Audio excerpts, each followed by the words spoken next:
how to make crispy, perfect tofu. Here's what you do. Cube up some tofu. I use extra firm tofu that's all been pressed with the water out of it. You take your right hand, drop it in 6 tablespoons of cornstarch, roll it around. Can you see this? Then drop it in 1/4 cup of almond milk. And I'm going to take my left hand and roll it around in the almond milk.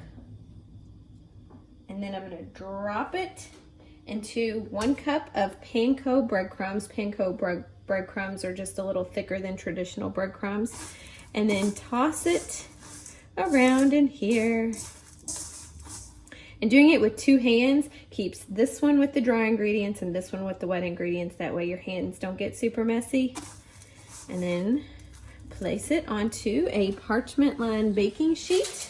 And we're going to bake this on 425 for about 25 minutes. Flip them over and bake them for an additional 15 minutes. And then I'm going to serve them in a new recipe that I'm creating. Yum!